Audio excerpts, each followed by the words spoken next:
Wolfgang tiene una de las trayectorias políticas más sólidas de todos los ministros de la Unión Europea. Lleva más de 50 años dedicado a la vida pública, tanto en Alemania como en Europa. Es uno de los líderes políticos más valorados y votados de su país y ostenta el récord de mayor permanencia en el Bundestag. Ha sido 5 veces ministro y a lo largo de su dilatada trayectoria ha desempeñado diversos cargos de relevancia en su partido, la CDU, donde ha llegado a ser su presidente. Pero, sin duda, su mayor contribución a Alemania y también a Europa ha sido al servicio de la reunificación alemana, del que es uno de los principales artífices. Además, su profunda convicción y firme defensa del proyecto europeo le hicieron merecedor del prestigioso Premio Carlomagno hace 2 años, en el año 2012. Wolfgang ha reiterado en numerosas ocasiones que esta crisis ha sido una prueba de fuego que hemos superado con creces, y no puedo estar más de acuerdo. Los líderes europeos hemos sido capaces de afrontar los desafíos del proyecto europeo para seguir construyendo más y mejor Europa, sobre la base de una mayor integración económica, fiscal y financiera. Hace 2 años, en 2012, y en este mismo foro, hablábamos de los pasos históricos que había adoptado entonces el Consejo Europeo de junio de dicho año. Entre ellos, el acuerdo para llevar a cabo una unión bancaria. Lo que entonces denominábamos un compromiso histórico, hoy es una realidad. La unión bancaria va a suponer beneficios muy importantes para todos los europeos. Garantizará la salud del sector bancario europeo, acabará con las malas prácticas que nos llevaron a la situación actual y evitará que el contribuyente vuelva a pagar por futuras crisis bancarias. Creo que es justo reconocer que la creación de la unión bancaria no hubiera sido posible sin líderes como Wolfgang Schäuble. Gracias a su experiencia política, hemos podido lograr importantes consensos en el seno de la Unión Europea. No han sido fáciles, pero han sido fundamentales para superar esta crisis. Otra de las principales claves que han llevado a Europa a recuperar la confianza y la credibilidad ha sido, sin ninguna duda, el compromiso de todos los países europeos con la sostenibilidad de las finanzas públicas. Gracias al esfuerzo de todos, hemos logrado importantes avances en cuanto a la reducción del déficit, consiguiendo una posición fiscal mucho más adecuada que otras regiones económicas. Hoy ya nadie habla de la crisis del euro. Hoy debatimos sobre cuánto puede aportar Europa al crecimiento mundial.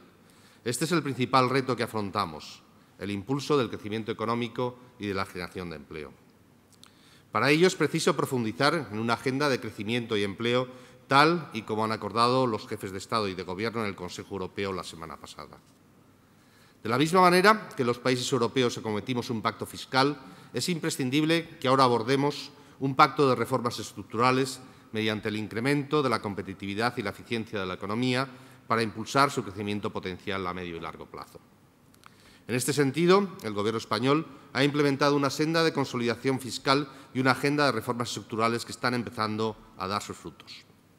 Hoy, la economía española está en la fase de recuperación y acumula ya 4 trimestres de crecimiento positivo cada vez más intenso.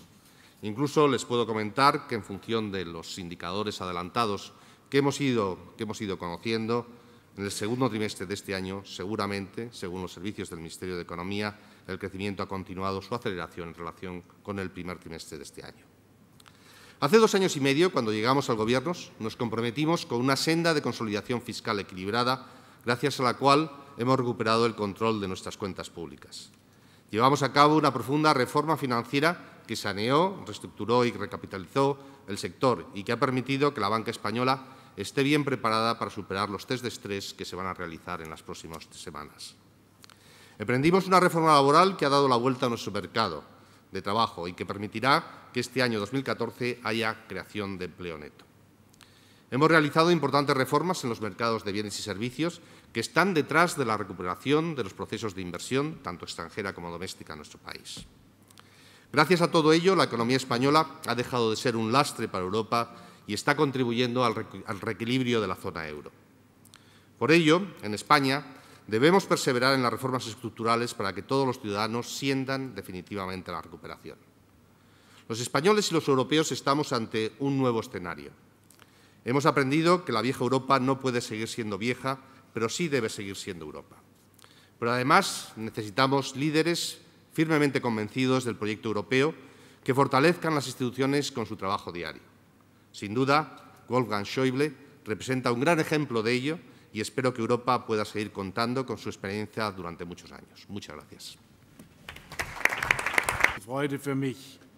Es un verdadero placer estar hoy aquí ante ustedes, con ustedes y tener la ocasión de poder hablar con ustedes sobre los desafíos que nos plantea la situación económica y, sobre todo, la pregunta de cómo podemos mejorar la situación de empleo en Europa. Crecimiento sostenible y empleo. Estos son los dos grandes retos globales, pero nosotros en Europa tenemos que mejorar las posibilidades de empleo, sobre todo para la juventud, para no dejar al margen del desarrollo toda una generación. Esta frase de la generación perdida la debemos evitar. Es nuestra obligación hacer lo posible para que los jóvenes aprovechen las ventajas que el modelo europeo les pueda brindar, y para ello es importante no cederlo a populistas y nacionalistas. Este es uno de los grandes retos en el que estamos muy empeñados como consecuencia de los enormes cambios relacionados con la globalización, pues los retos han cambiado. Me alegra mucho, sobre todo ante este telón de fondo, estar aquí con mi amigo Luis de Guindos, porque en estos últimos años hemos colaborado de forma muy estrecha, hombro con hombro y en la misma dirección, y estoy seguro de que así seguirá siendo en los años próximos. Señoras y señores, al analizar el problema de empleo, creo que lo más importante es entender que los problemas del mercado de trabajo se han agudizado como consecuencia de las crisis pasadas, pero la verdadera razón que no debemos perder de vista si queremos que mejore la situación en el mercado de trabajo son los cambios globales, el cambio tecnológico que siempre ha existido desde la revolución industrial, pero que en estos últimos años ha sufrido una aceleración sin precedentes, sobre todo en cuanto a las tecnologías de la comunicación. Y la consecuencia de todo ello es la desaparición estructural de toda una serie de puestos de trabajo.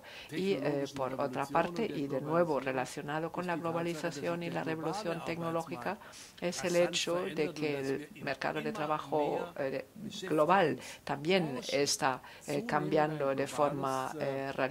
Cada vez son más los sectores en los que la oferta de empleo es una oferta global, y que nosotros en Europa tenemos que competir con mano de obra de otros continentes, muchas veces una mano de obra mucho más barata, y es algo que tenemos que comprender en Europa. Solo teniéndolo en cuenta va a ser posible tener mejores resultados en el mercado de empleo, y es por lo que tenemos que insistir en la innovación, en reformas estructurales, en la mejora de condiciones marco, insistir en investigación y desarrollo. Estas reivindicaciones muchas veces se tildan de palabrería típica de los políticos, sin embargo, son la clave para afrontar estos cambios tan profundos que se están sucediendo sin parar.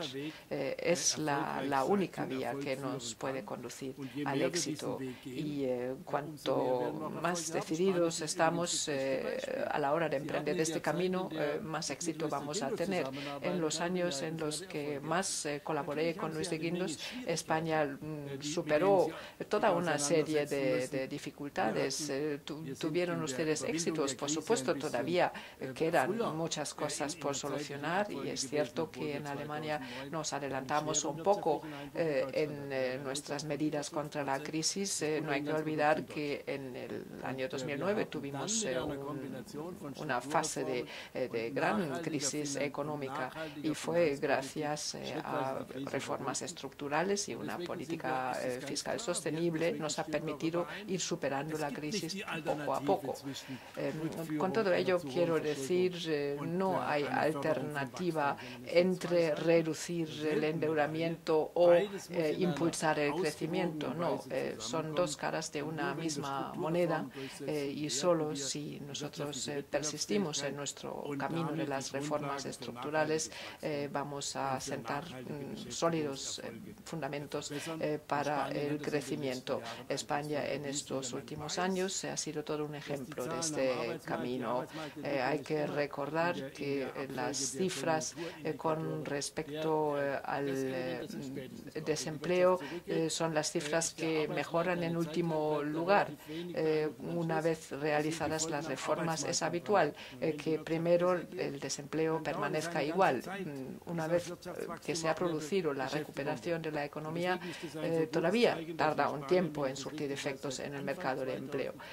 Y desde principios del año 2013 las cifras van mejorando, claro, muy poco a poco, pero ya este camino ascendente, esta tendencia ascendente son la prueba de que el camino emprendido es el correcto y hay que tener paciencia. Por otra parte, también hay que recordar que el Estado no puede generar por sí solo el crecimiento. Lo que puede hacer es crear las condiciones marco. Estas condiciones son sumamente importantes: la independencia de la justicia, la garantía de los derechos de la propiedad, etcétera. Pues son condiciones marco que tienen que estar perfectas porque así lo requieren los inversores nacionales e internacionales. Y otra observación que hay que repetir y en la que hay que insistir en los órganos en los que estamos representados: la política monetaria tiene que respaldar esta política, pero no la puede sustituir. La política monetaria, la política de los bancos centrales no puede reemplazar las decisiones de política estructural, porque estas reformas son la base de una mejora del crecimiento. Lo que quiero decir, no hay que pensar que mediante incentivos de política fiscal o monetaria se puede conseguir lo que solo las reformas estructurales pueden lograr. Bueno, en cuanto a los temas que aquí van a debatir con respecto al tema del empleo sostenible, voy a limitarme a unos pocos puntos. Por supuesto, un ministro de Hacienda, pues en primer lugar, enfoca su atención a la confianza en la hacienda pública. Nosotros en Alemania vemos una y otra vez, y en realidad es una experiencia que hacemos desde Ludwig Erhard, el padre del milagro económico de la época de la posguerra, quien siempre insistió en que lo decisivo es la confianza. Los inversores tienen que confiar en el futuro, es cuando invierten, es cuando se produce el consumo y la estabilidad de las finanzas del Estado. En Alemania, al menos, han sido siempre el fundamento de un desarrollo económico y de prosperidad. Ahora mismo tenemos el mejor clima de confianza, de demanda, de consumo en décadas, porque nuestros ciudadanos tienen la seguridad de que el presupuesto es un presupuesto garantizado a largo plazo, y esto crea la seguridad que requieren las inversiones. Nosotros en nuestra política presupuestaria intentamos también poner el acento en las inversiones en investigación y desarrollo. Es pues una cuota en la que siempre se fija la canciller en nuestros debates presupuestarios. Esta cuota del 3% en investigación y desarrollo. Es mucho más importante mantener esta tasa de inversión que las inversiones en el hormigón, por ejemplo, porque solo así se sientan las bases para que los europeos realmente tengan una posibilidad de futuro. Tienen tienen que liderar la innovación en la medida de lo posible. Otra observación obligatoria para un ministro de Hacienda es que tenemos que reconducir los mercados de finanzas a sus tareas originales, que consisten en financiar la economía real. Esta es su tarea principal. No deben convertirse en una razón en sí misma, como ha ocurrido en los años anteriores a la crisis financiera, como es obvio. Así que, bueno, al respecto surgen algunas polémicas cuando hablamos sobre la unión bancaria, supervisión bancaria. Las negociaciones a veces son engorrosas y difíciles, pero tenemos que tener presente que lo hacemos para lograr que los bancos vuelvan a su misión principal, que es, como digo, la financiación de la economía real, y tenemos que intentar deshacer ciertos incentivos equivocados del pasado. El futuro de las pymes es lo que tenemos que tener ahora mismo en mente. Bueno, hay que hacer una cierta diferencia aquí entre la Europa continental y los británicos, porque en cuanto a los mercados de capital, los británicos son más bien anglosajones, pero nosotros en la Europa continental financiamos nuestras empresas a través de los bancos, pues nuestra industria se caracteriza por un tejido de empresas familiares que se financian en el mercado de capitales. Quizás para hacer una comparación, la relación de los balances bancarios de los bancos en los Estados Unidos con respecto al PIB asciende al 70%. En Europa este porcentaje asciende a un 270%, es decir, 4 veces el peso que tienen la financiación bancaria en Europa con respecto a los Estados Unidos, donde la financiación es una financiación más de mercado de capitales. Y estas son tradiciones sociales que no se pueden modificar de un día para otro. Y a pesar de ello, lo que a las startups se refiere, sobre todo en el mundo de las empresas de las tecnologías de la comunicación, que pueden suponer un estímulo de crecimiento importante, pues en cuanto a la financiación de este tipo de empresas sí que tendremos que recurrir más a los mercados de capital. Allí también estamos creando créditos de inversión para pequeñas y medianas empresas. Y entre tanto, pues ya se han movilizado 50.000 millones de euros para la financiación de las pyme, de la que se benefician sus empleados. También tenemos una serie de acuerdos bilaterales con nuestros bancos de desarrollo, Luis y yo mismo, acuerdos que han servido de ejemplo para acuerdos que se han firmado con otros países europeos. Yo creo que justamente la financiación de las pymes y la puesta a disposición de capital de riesgo, sobre todo para las empresas startup, constituye una medida fundamental.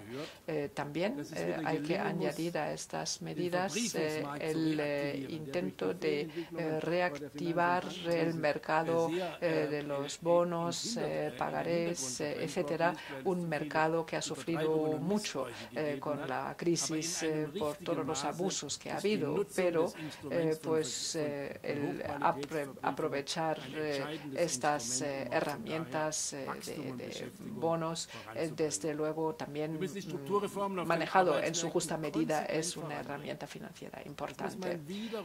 Y estos mensajes pues hay que repetirlos una y otra vez.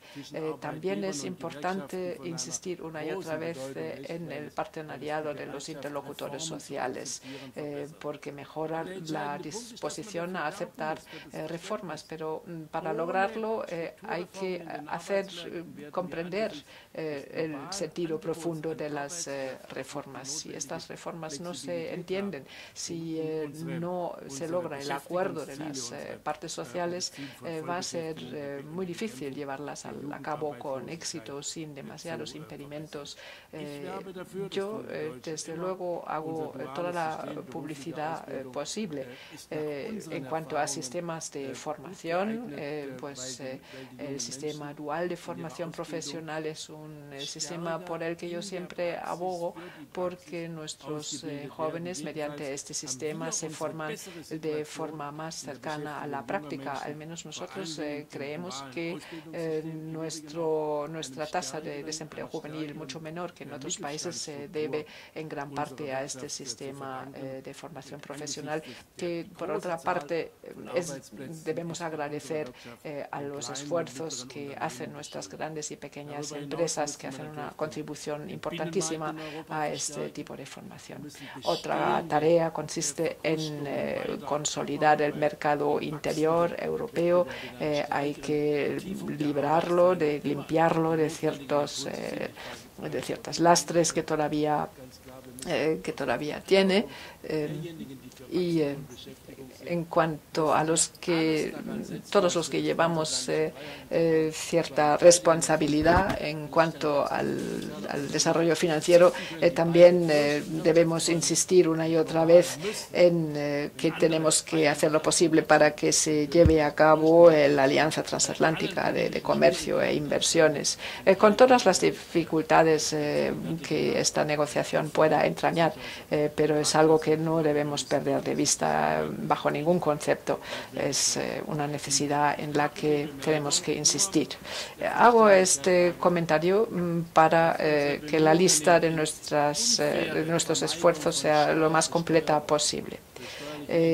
Después está el gran tema de la transparencia y justicia en cuanto a la fiscalidad.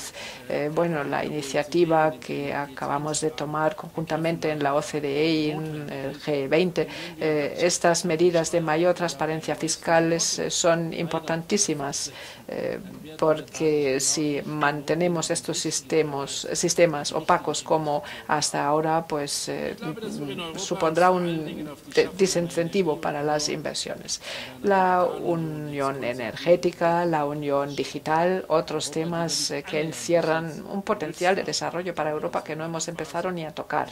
Y creo que ahora que estamos ya inmersos en un proceso en el que no solo queremos formular de nuevo las instituciones europeas, sino cuando estamos en una fase en la que estamos buscando una nueva orientación para la Europa del futuro, estos aspectos hay que tenerlos en cuenta. Tenemos que explorar potenciales todavía sin acotar en Europa y que pueden contribuir a que Europa siga ejerciendo una función de liderazgo. Y para que, como dicen los americanos, que dicen de nosotros que somos ricos, que somos complicados y que pues somos muy reticentes a asumir riesgos, nos critican por ofrecer demasiadas garantías sociales en nuestras economías nacionales, y que en cuanto se trata de introducir nuevas tecnologías, pues nos acusan de ser muy reticentes, siempre llevados por nuestras preocupaciones por la sostenibilidad ecológica. Con todas estos comentarios que hacen de nosotros, tienen razón. No digo que nosotros no la tengamos, pero tenemos que encontrar un equilibrio que permita que haya empleo para todos. Muchas gracias.